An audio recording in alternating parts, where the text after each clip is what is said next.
Enjoy the ride with Crystal Petrie Consulting. Hello, my name is Crystal Petrie, and you are watching 60 Minutes with Dana Melancon. Wherever you are, whatever you're doing, make sure you subscribe to my podcast right now. On today's episode, we are going to learn how to become a meteorologist and how to get your community to trust what you say. And here to educate me and you, Dana Melancon. Thank you so much. I appreciate it. And of course, to anybody that's watching, they know, or whether they know or not, we've worked together. We worked together. Yeah, oh so, my God, yeah, yes. So I'm excited to sit next to you in the first place. Yes. So I appreciate you having me. I Yes. appreciate you thinking about me. Of course. Yeah, we worked for an NBC affiliate Yes, we did, yeah. for almost 10 years. Not that I'm aging us. Which, by the way, you age gracefully and nice, very nice. But yeah, and we actually broke a lot of ground too. And I don't know, but we were one of the first television entities that was housed in a mall. In a mall. And in doing so, we had several other companies come from all across the country to see how that looked and how it worked. And so I think, not that maybe me and you were a big part, but we were at least part of it. Right. And, we made the on-air look good. That's right. We made the on-air look good. Certainly did. Yeah, Yes. enjoyed every minute of it. So you are a meteorologist, Dana. Yes, I am. I'm a meteorologist. How long have you been a meteorologist? I feel like I should know this because we worked together, but how long have you been a meteorologist? Well, it's going on 31 years now. Okay. Believe it or not. And I enjoyed it. Crystal, got my training from Mississippi State. I did mine correspondence, which a lot of the guys that are in the on-air profession do, because, well, it's something that you can work at the same time that you're acquiring this degree. Right. When did you figure out that this is what you wanted to do with your life, become a meteorologist? Which most people call like the weatherman. Right. And there's really, those are two different things now Are that I'm a meteorologist on TV and a weather. Well, yes and no, and we'll get into that. But when I first realized it, it wasn't really one of those aha moments or anything. But my first love out of high school, actually, and I was in fact enrolled at Lamar. I was going for electrical engineering. Wow. Which ate my lunch, by the way. But obviously, well, I didn't finish that degree. But while I was doing that, I had a job at the local radio station down in Port Arthur.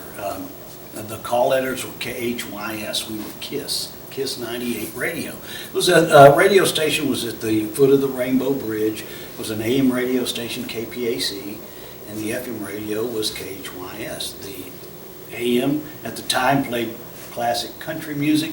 We played disco music, believe it or not. Short-lived. It's coming back. Yeah, and it is. It's coming back. So I thought I was just in my dream come true. I'd gotten hired as the overnight guy from midnight at night to 6 in the morning.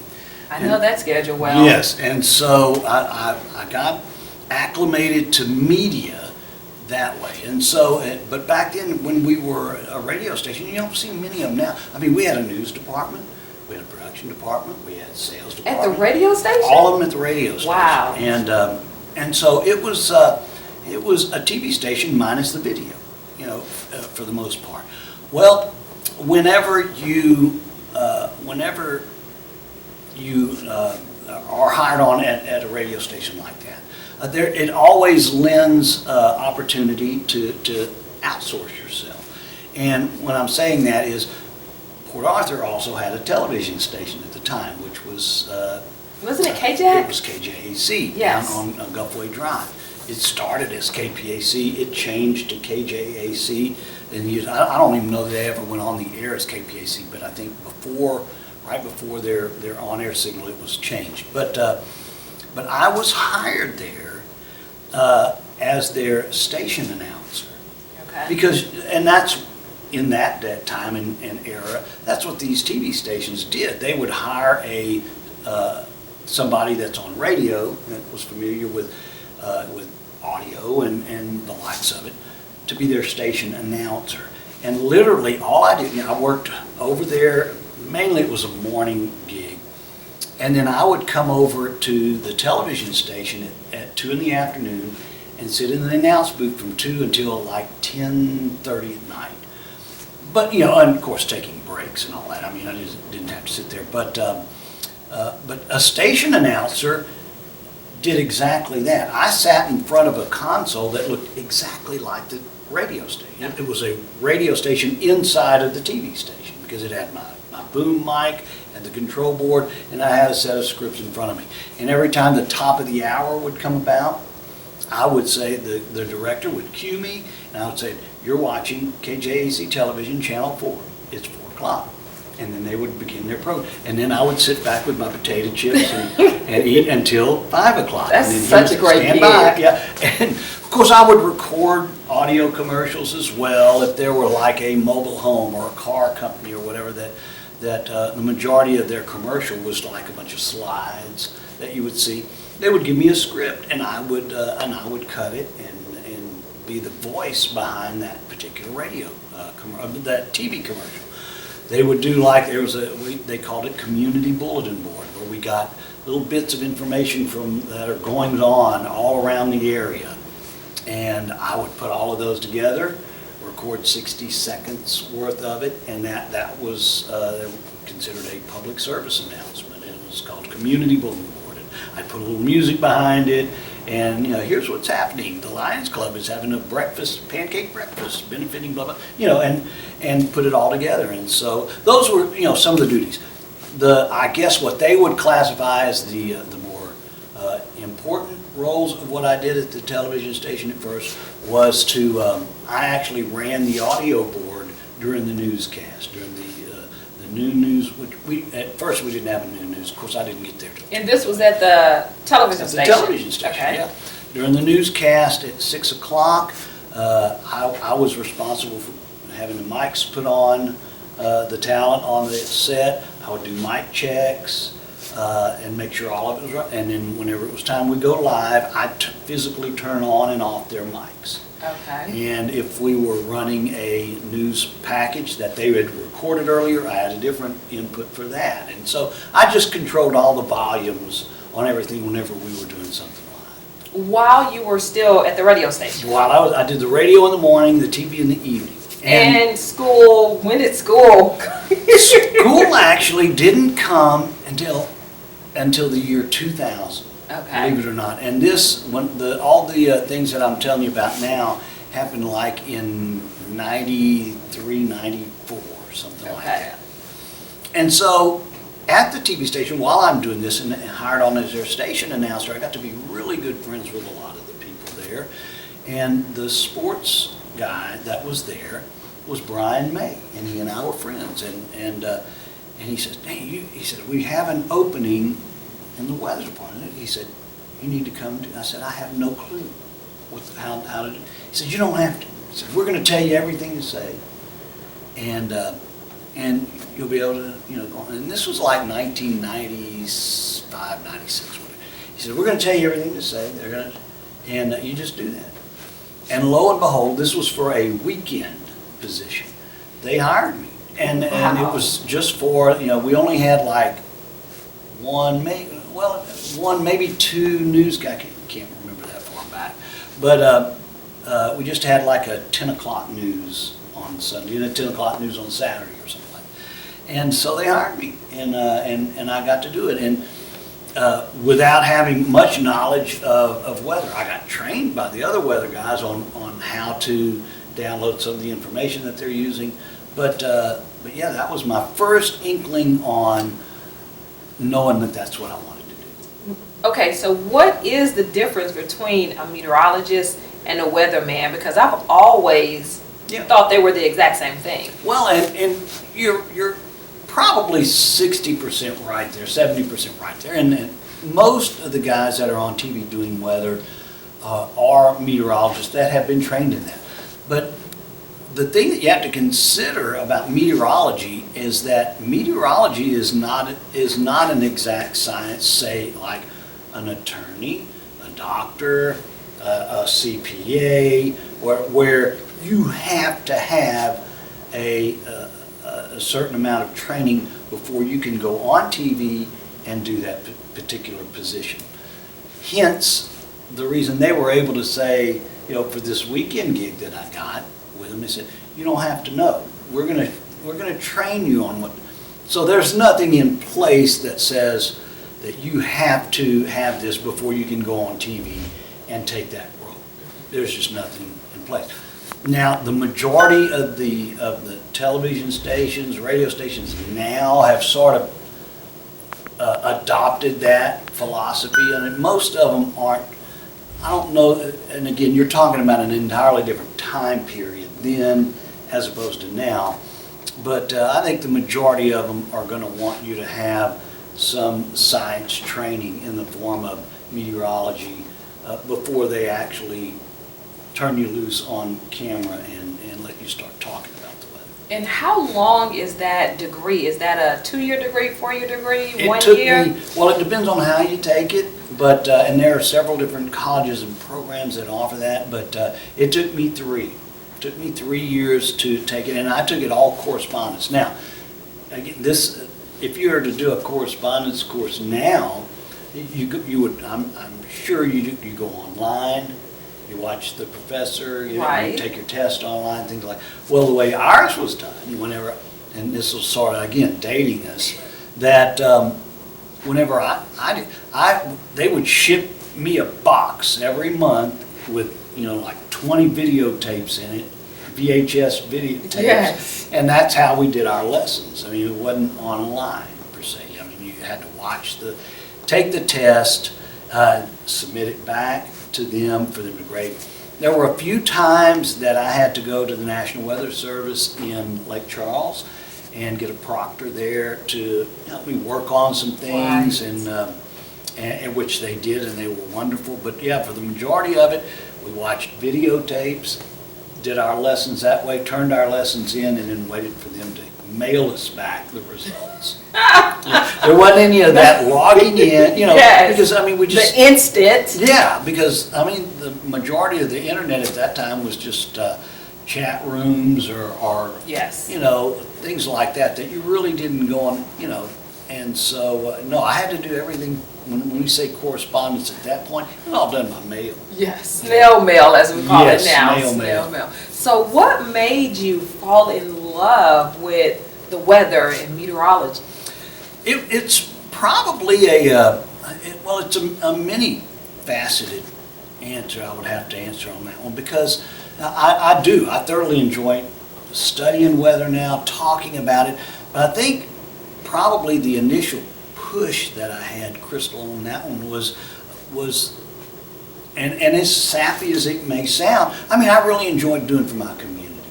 I'm born here. I was born at St. Mary Hospital in Port Arthur, raised here all my life. My children are here, my family's all here.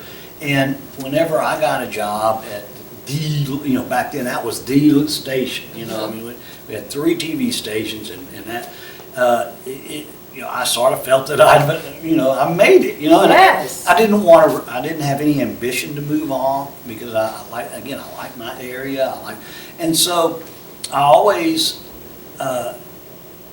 thought of it as a way for me to be able to keep my family and my friends, my community, sort of informed, and just sort of allowed me to interact with them in a unique way. Because there are a lot of things that you can do, obviously, and none of them any less important than the other. But for me, being in the media, I really took that to heart, and I still do. I think that's probably still the drive that keeps me going now, where a lot of my buddies are retiring and all that at this age, but I still enjoy it. If someone wants to become a meteorologist, what do you think is like a key characteristic or something they have to be successful and have longevity in the career field like you have? It really depends on what type of field, and this is probably one of those questions you're going to want to get to as well later on, or maybe address it now.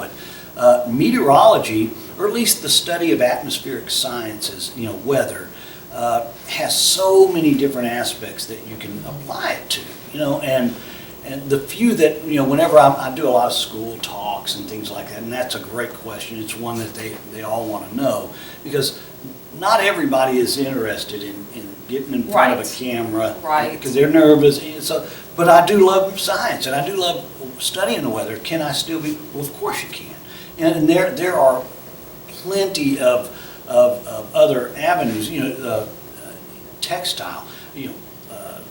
Levi. Any fashion or industry, anything that depends on crops being grown, or because when I say Levi or any fashion, obviously that's textiles, and you got to know the ample time to plant certain cotton crops or whatever, and they'll use meteorologists for that. Airports, obviously, all have meteorologists that are working at their facility. And then again, it goes without saying, the National Weather Service is a huge network of meteorologists that never see the light of a camera, which, again, some people enjoy that. And even this late in my career, I'm okay too with not being in front of it. I enjoy it. I can embellish this part of it, but I also like working in the background now. But there's so many different areas that you can address, like I said, with meteorology, in front of the camera, behind it. If you're aspiring to be somebody in front of the camera, it's the jobs, Crystal, are so now especially are so limited. They are just in our area. I'm one of those guys. I wanted to stay here. I didn't want to move, so my avenues for picking a job pretty slim. I mean, at the time we had 3 TV stations, each one of them, and at the time we had 2 weather guys. They either had an evening guy and a weekend guy, or an evening and a morning, one of the two, and then they would share the weekend duties. So that limits it a lot, and you've got a whole plethora of students that want those jobs. If you're willing to travel, you got a heck of a lot better opportunity to, especially now, there's all kinds of databases that you can go to and see who has openings, maybe who will invite internships, will let you go and study what that is, and that's a great thing too, because it allows you to get in there and make sure that's what you want to do, because how many times have you and I both seen interns come and then they're like, never mind. That is not what I want to do, right? And so, that keeps you from wasting a lot of time, on doing, like I said, doing something that you realize you're not cut out to do. And how would someone apply for an internship? And as I'm thinking of internship, it's basically working for free. Yes. But you're getting like hands-on experience. You are right next to the guy. Right. So how would someone go about getting an internship? Again, there's a lot of database. I know that there's one called tvjobs.com. I remember have you ever that. seen that? Yeah. Yes. And they do have a segment in there.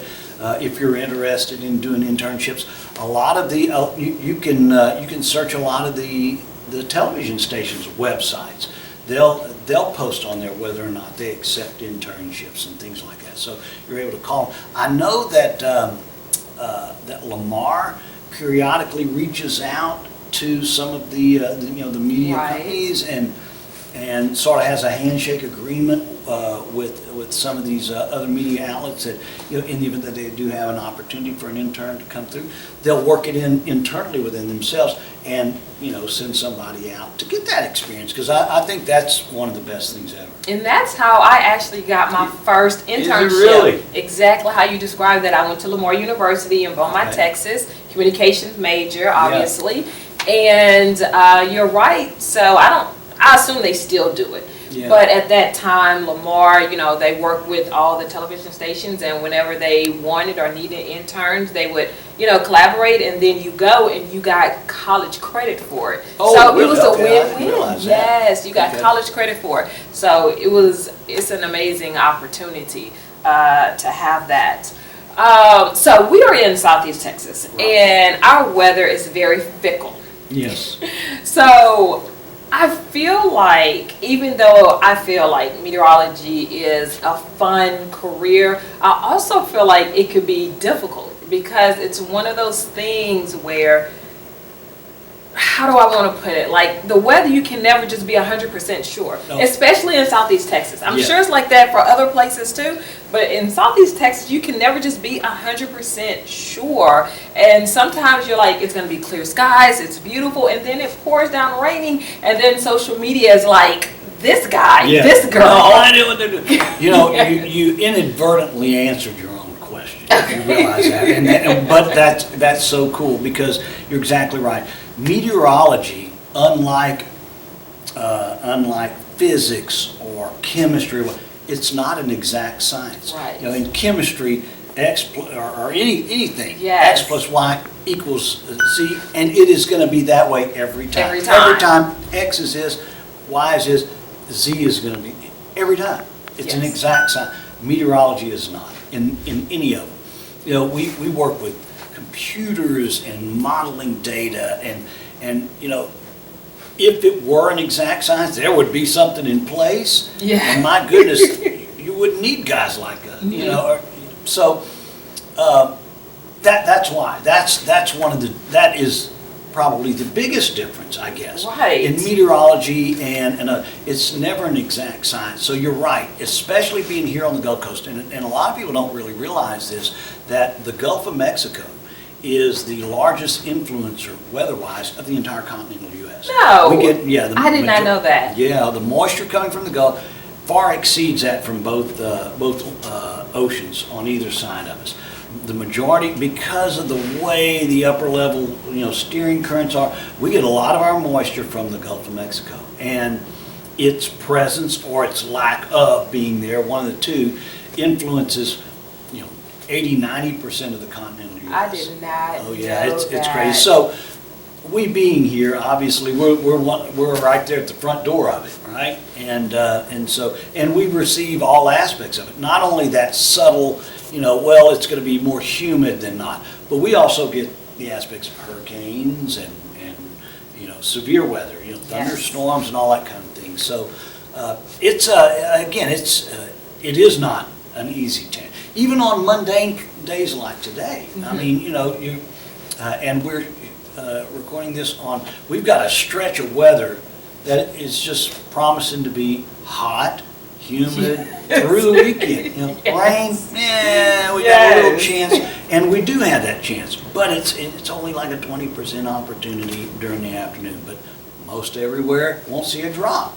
So yeah, it's not an exact science, and it's one where if you're where all of the buck stops with the weather guy. Mm-hmm. So you've got to understand how to not really spin it, because when I say spin it, it's sounding like I'm wanting you to perform some kind of smoke and mirrors type deal on the public, when that's not what it is.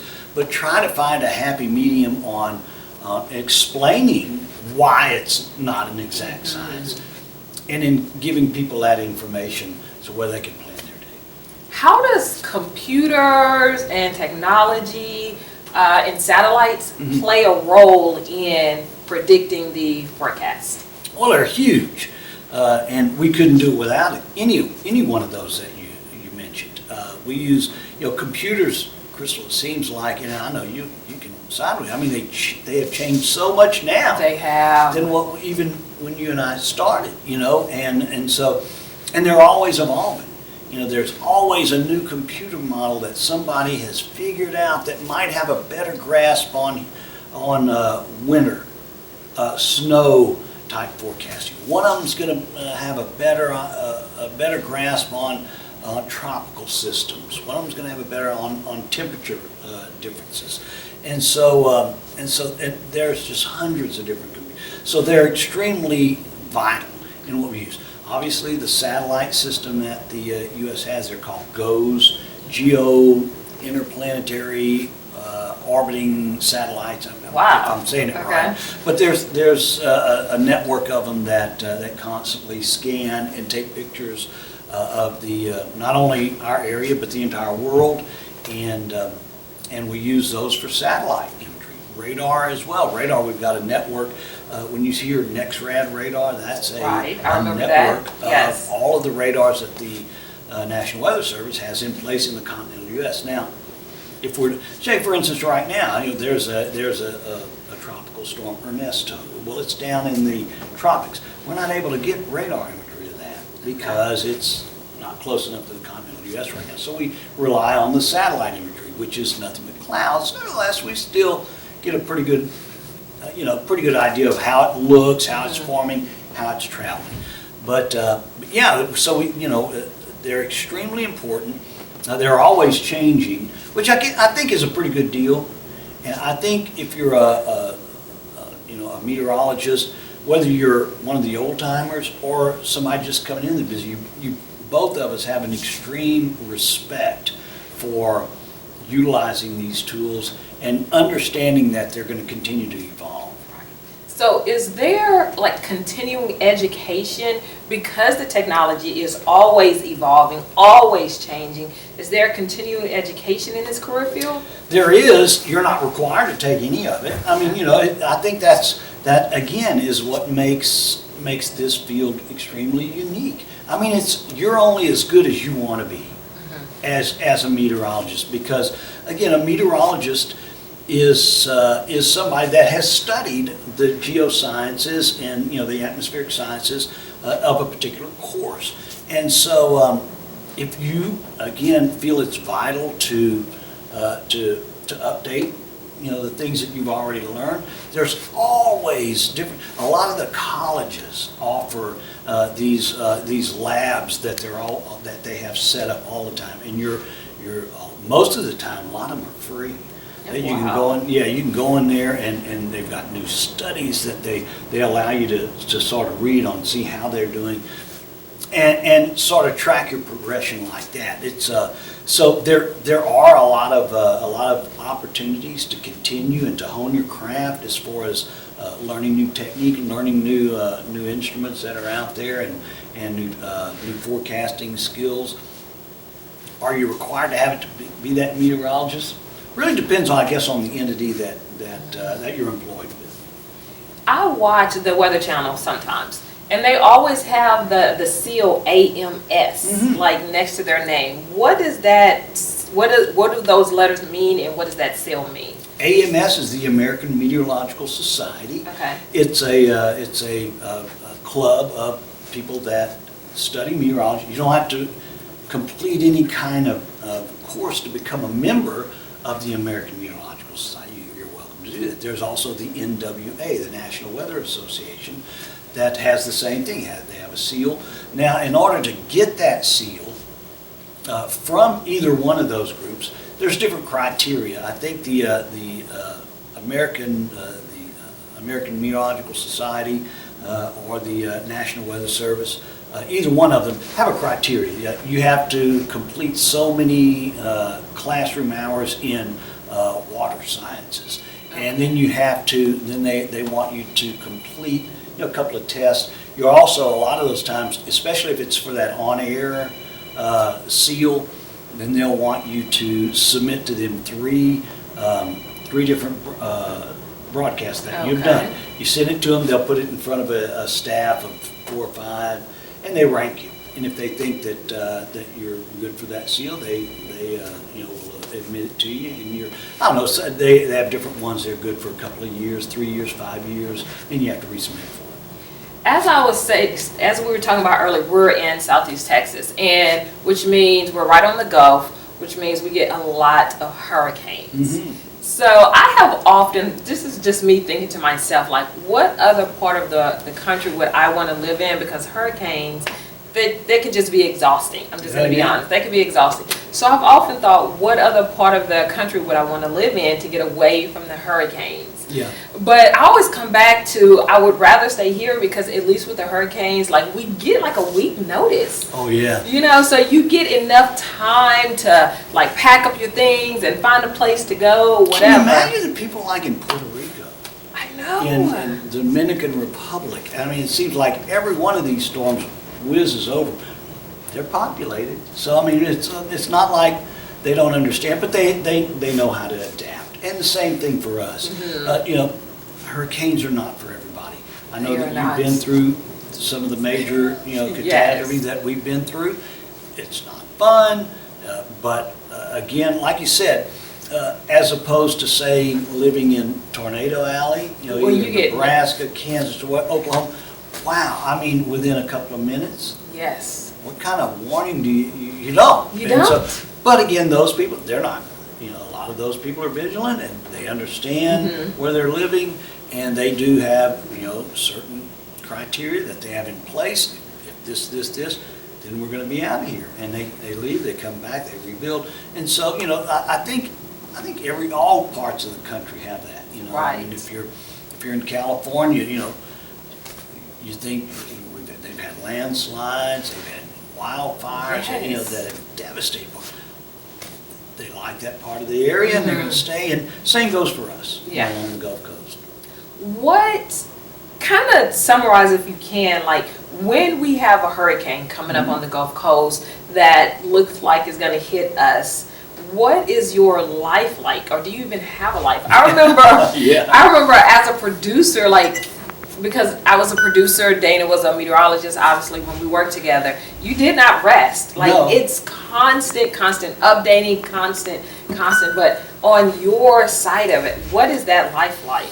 It's, you know what, Crystal, and I was going to say this in that last question that you asked, but, hurricane season, and I don't want you to take this that I'm taking it light, but this is Super Bowl for us. Yeah. For any weather guy along, I mean, this is the Super Bowl, from the beginning of June to the end of November. That's our Super Bowl season. And so if you really enjoy what you do, and if you're thoroughly, psyched and have a genuine passion for what you do, then it sort of adrenaline starts pumping up. But you're right, anytime we get some of these storms, we normally have plenty of notice, and so if I anticipate the last one that came in, the last storm that came in, Beryl, I came in, I do a radio show on Sunday morning, which is housed in this same studio. Well, I came in, I knew that the storm was coming in Monday early morning, 2 o'clock in the morning. We already knew that. We already, like you said, we had plenty of warning. And so I came in, I did that radio show, and I never left. And I never went to sleep. I was up, I stayed up until the next Tuesday morning. And, but you just sort of, it's not like that every day, obviously. Right. So it's not like you're expected to do that all hurricane season long, but when it comes down to those times, it's like what you've been trained to do, and it's you've worked all of your career to be able to have all of these tools ready to go and pass them out to everybody that's watching you, and it just keeps you going. It really does. It gets the adrenaline going. Let's talk about the trust factor, because for me, and I know it's subjective, you are one of the most trusted meteorologists in this area. How did that happen? It's, and I want to thank you for saying that, for one. And I don't take it lightly, and I don't think any of us guys take it lightly. Greg Bostwick and I are great friends. We talk every day. Greg was my boss for a long time while I was at Channel 6, and then my competitor while I was at Channel 4. But we talk all the time, and it all comes down to, again, having strong ties to your community. And I know Greg's the same way, but I'll talk for me. But whenever you go out and whenever you're involved in every organization, the Rotary Club, the Lions Club, Catholic Charities, Boys Haven Girls, or whatever it is, whenever you continue to stay involved, people understand that you have a vested interest in what you're doing as well. I'm not on TV just going through the motions, telling people, how we think the weather's going to be, and then clocking out at 10:30 at night. It's just not the way it is. And I think people, once they start really knowing you and seeing you out and about, seeing you at Whataburger and seeing you at, yes. you know what I mean, and seeing you at part of, and as opposed to being standoffish or whatever, I think that's when they start trusting you. In the back of everybody's mind, whether they admit it to themselves or not, they understand that this is not an exact science. There's always this floating joke around about weather guys, and it's the only job that you can have where you're right 20% of the time and still keep your job. It is. So funny. You know what? But isn't it true? I mean, I could be totally wrong every time, but if people think that I'm genuinely trying to give good information and genuine information and something that I would trust my family with, and they understand that because they know my family's here, then I think that trust, and it doesn't happen overnight. I mean, obviously, whenever I first did it, since I'm from here, all my buddies, look at that old Dana, man, he doesn't know anything.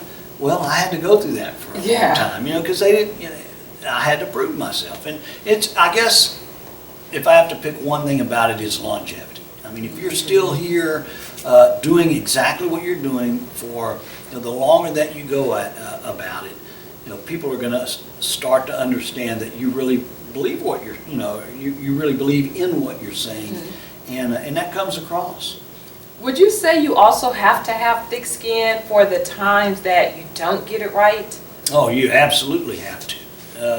Whether you have it right or you get it wrong. I mean, because you're going to have to defend not only yourself, sometimes you got to defend the other guys too. Okay. Because if you're saying, the forecast is one way and the other guys are doing it the same, and they start beating them up about it, what's the difference? I mean, I said the same thing. And so you do. You have to have thick skin. You have to understand that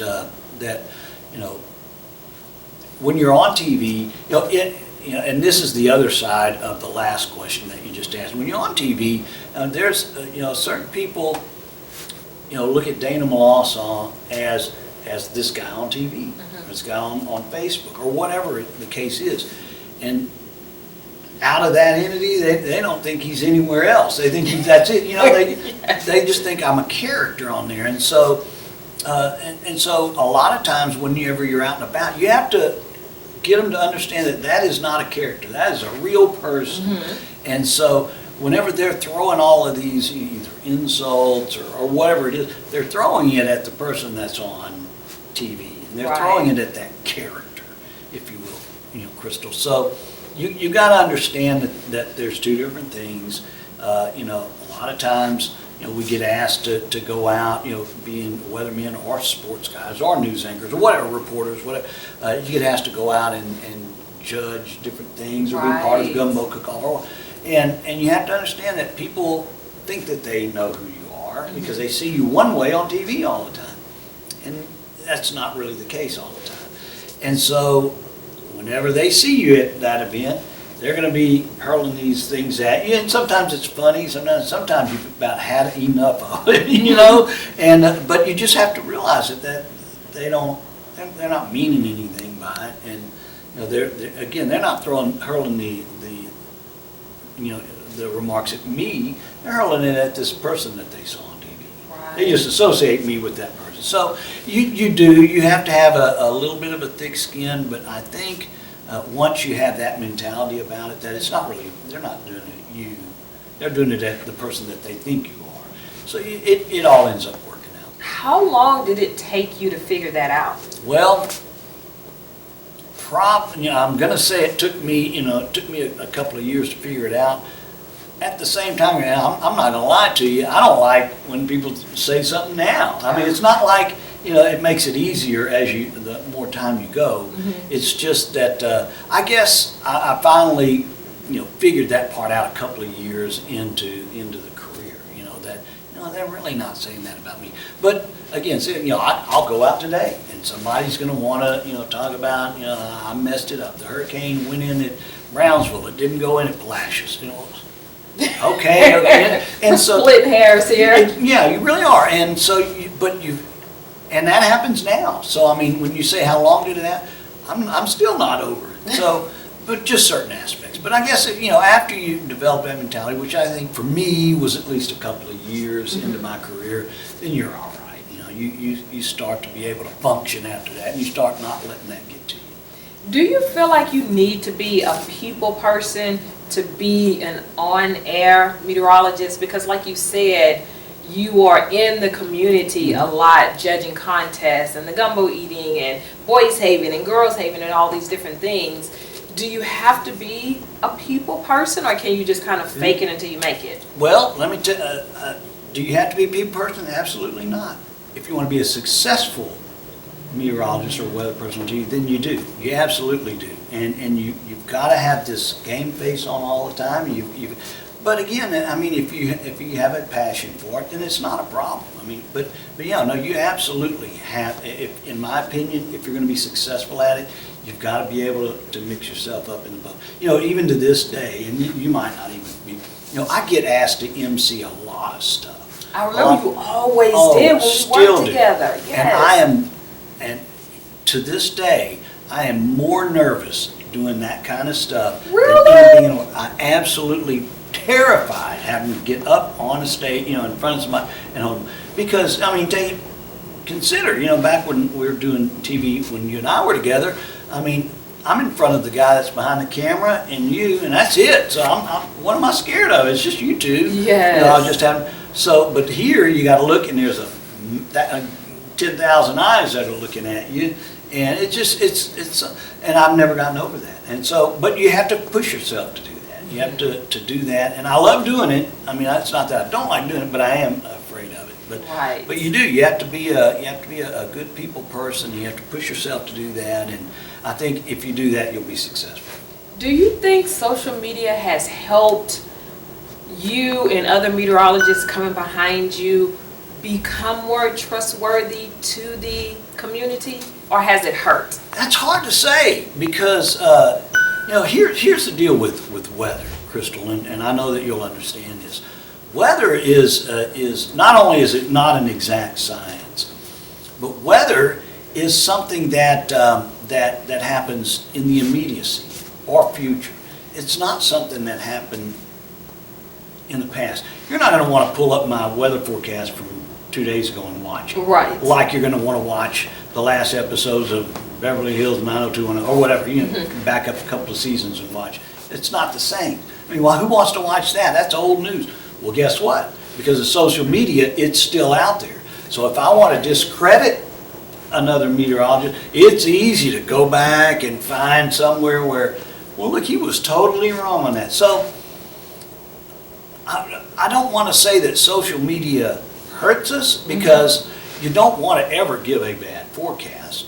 But social media certainly gives you the opportunity to have yourself discredited.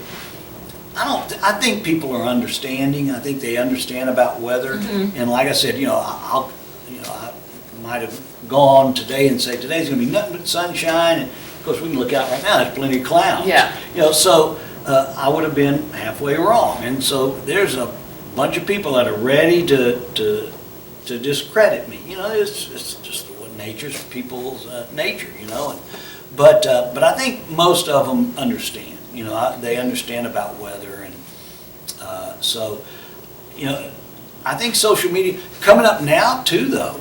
On the other side of that, Crystal, is that social media is so out there now. There's everybody's a part of it. It is. Unless you are the very minute faction of people out there, you're on social media, and Yes. so you're able to get in there with any meteorologist you want, because most probably they're all on there, and start dissecting what they said. And so a lot of these guys coming up now that are starting will embellish that, and they'll embrace that and understand that before they start putting their stuff on social media, and could be probably one of the best things that's ever happened to them. If used correctly. Right, if used correct. If used correctly. For the public skepticism and the criticism of meteorology, have you ever had to go, or have you ever felt the need to go on, like when you've gotten it wrong, to say, I'm sorry, like on air. Yeah. I'm sorry, I got this wrong. The computer, the data said this, and that's what I went with. Well, no, and we have. I don't know that it's so much of an apology, but maybe an explanation on why things happen, and why it's like this. Now, how the public perceives it, is he getting on there and he's apologizing because he's a no good meteorologist, or is he trying to explain? And that's what you try to do. You try to explain why you came up with a particular forecast, And that's one of those things too, Crystal, that, and you'll find that anywhere. I mean, like Houston, a couple of their meteorologists have been there all their lives, and once you're in an area a lot, you use that resource, and that becomes a part of what you use to come up with your forecast. Not only on the modeling data and the satellite imagery and radars that we use, but you use that, I don't want to say it, but I guess it is, that gut feeling that you have on coming up with your final forecast. And that's where you're going to see the guys that are very successful and that are still around, and the guys that move from place to place. Because if you're having to move a lot, well, you don't have you're not able to build up that gut feeling that you get staying in a certain area that you want to. And I feel like if you're moving a lot, which in the media, in the TV world, as you and I both know, people come 2 or 3 years to one station, then move up, to the next station. I feel like everybody's trying to make it to New York. Yeah. You're right. In the media. You don't have the opportunity to build the trust with your community because you're here today, gone tomorrow. Right. And the majority of our area, I mean, let's face it, I mean, if you're here, you're born, you're going to stay here. I mean, people, have jobs at either the plants or one of the industries, and that's where they put down their roots. And so they're hoping that they can find somebody that's on TV that has those same ambitions, But you're right. If you're in the media and if you're involved in this type of employment, well, this is considered a small market, and obviously doesn't pay as much as Houston or Dallas or New York, Chicago, Los Angeles. And so a lot of the people that come through our area, they're just starting out. They're from somewhere else. They do have ambition to move on. You can't really blame them and discount for that, because that's their dream. That's what they want, and as opposed to other people that want to stay and have roots that want you to stick around. And so, but you're right, it's the nature of the beast for media. This is a small market, and you'll see it a lot. And not only weather guys, but reporters and anchors and everything else. They'll come and stay a few years, get their chops good, and then move to a slightly bigger market. Right. Okay, so we're getting ready to wrap this up. And Dana, I feel like you've been on TV. Well, let me tell you what, you've given me an opportunity. You've made the rest of my day good, and she knows. She understands. Oh my God, it's been so good. I know, it you has. can really tell the difference, especially as the host. Like you can tell the difference when you're speaking with someone that's been on TV, that's familiar and understands like the cues and all the kind of nuances. Well, as an interviewee, the same goes to you. As I can tell that you know how to direct your guest, and you're very good at that. And I've always enjoyed working that way with you. Thank you. Okay, so a few questions, a few last questions before we wrap up. What would you say has been one of the biggest challenges for being a meteorologist in Southeast Texas on the Gulf Coast? Well, obviously, it's hard to narrow it down to one, but it's finding that niche. It's finding a way that's going to separate you from the other guys. Because, again, there's only 3 stations here. There's and I'm in one of them, so I've got to present it in a way that they're not going to get at the other 2 places, And so and it's very tricky, because I can't discount the other 2 guys, because they're equally, if not better than I am, or have more experience than I have. So I've got to find out a way to make my presentation something that you're going to want to tune into. And so I think, and that's going to be the case with anybody that is in this field, be it meteorology, sports, or reporter. You got to find your niche, and you've got to find your unique way of presenting it. And once you find that, I think you're going to be successful anywhere that you go. Absolutely. And I guess it's safe to say that you have found your niche. I hope so. I really do. I keep doing what I'm doing. I've always heard, I don't know if you remember Albert. I do. Yeah, you remember Albert? Albert and I are still good friends. He's in West Virginia now, enjoying retirement. But he always told me that. He said, that there are certain aspects that Dana Melancon is never going to out-science the other guys, but you can out-present, and you can, you can out make yourself available to that the other guys aren't. And he was exactly right. That was some of the best advice I ever gotten in my business. Oh my goodness, I remember Albert. Oh yeah, he was our news director for a while, along with being the main anchor as well. Yes, I remember that. Great. Okay, on the flip side of that, what would you say is one or two of the best things about being a meteorologist here in Southeast Texas? I like seeing our area rebound after a big tragedy or big event, going on. And I've seen it more than once now, unfortunately, because be it Harvey, where the excessive floodwaters or anything like that, is seeing our area pull together as a unit and being able to make it through, and not wanting to hightail and run or whatever. That to me it's rewarding, because I know that I'm a part of that, giving them information, passing information that's given to me along to the proper people. So I think that's probably the most rewarding thing. Excellent. Okay, and my final question for you, Dana. Who do you think would make a great guest on the podcast? But you have to help me get them on. I can do that, only because I've got like 3 different people that I'm going to tell you about 2 of them now. Okay. One of them's my wife. Oh, okay. My wife, her name is Chrissy, and she's gone through so much adversity. And I know your podcast is not all about, obviously, media and meteorology, but my wife lost a child during a drowning accident at a very young age. He was 5 years old, and the strides that she made overcoming it. She's been interviewed by several different people, and she's just a brilliant ambassador for being able to be resilient, and her story is incredible if you ever hear it. And I think my daughter as well.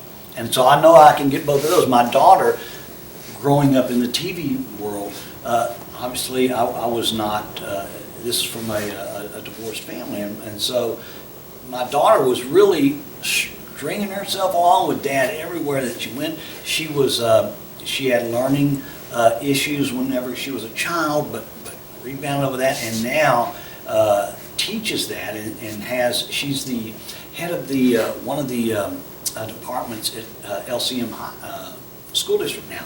And so I'm so excited and proud of her that she's been able to do all of that. And out of both of those stories would certainly invigorate people that are either faced with that or just would like to hear some kind of uplifting stuff like that. Oh my goodness. Hey, I can help you with all kinds of guests. Let me tell you what, I'll do that. That is so good, Dana. Yeah. That's going to be really good, because I have not had a guest on to talk about either one of those issues. Okay. So that's going to be perfect. I've got one. I've got a rags to riches one that I'll tell you in after the camera's off, Okay. and that I know that I can get for you as well. This gentleman is extremely successful now, and wasn't that way all his life. Mm-hmm. And I got some good stuff for you. All right. Can I get on the payroll? Yeah. Okay.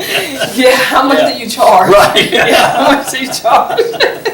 Well, thank you so much, Dana. It's been all my pleasure. Oh, this my has God. been the funnest time I've had up here since I've been here. Yes, I have loved this. Same here. I have loved this. And thank you so much for tuning in and watching. You can catch Dana's episode and all of my other episodes on YouTube and Apple Podcasts. And remember, you always have time to listen and learn on the go. Come on, let's go on a journey. Sit back, buckle up, enjoy the ride with Crystal Petrie.